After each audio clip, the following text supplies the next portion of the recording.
empisa z'ayina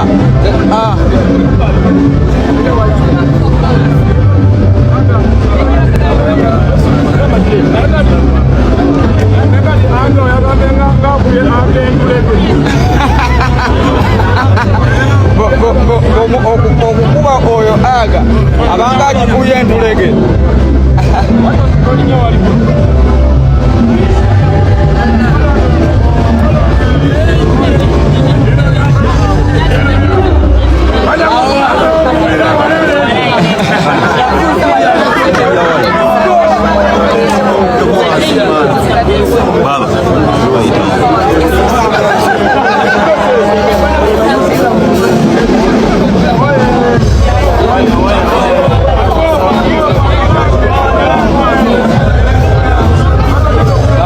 njagala wengabira obulungi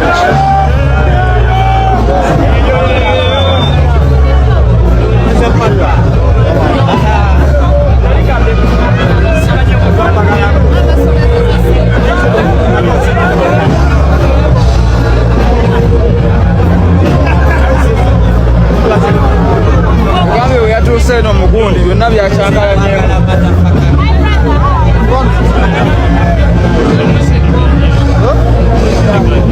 Ekituufu kiri nti Alien Skin alina empisa si gwe mulundi ogusoose okubeera ng'akola ekintu ekifaanaganako bwe kityo.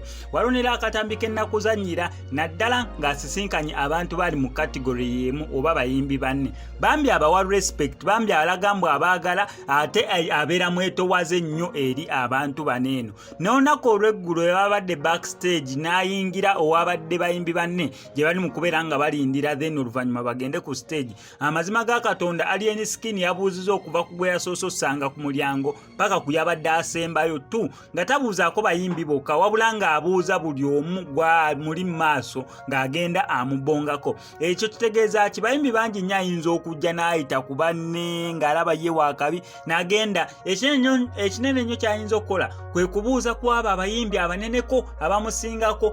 That is if ng'oyo akuyambye naye waliwo oli ayimba akayimba kamu n'obeera nga tolina kyomugambayo oba oli Kenzo oba oli ani ng'alaba oli mwana muto okubeera nti neera okola ki olina kyomugambayo. Naye Alien Skin yabuuziza kuva ku muntu eyasookedde ddala ku mulyango paka ku muntu eyasembye. Ekyo nno kiraga ki? Kiraga mpisa akatambi kankakuwa okuva gye katandikidde paka gye kagweredde naawe osobole okubeera ng'okalabako.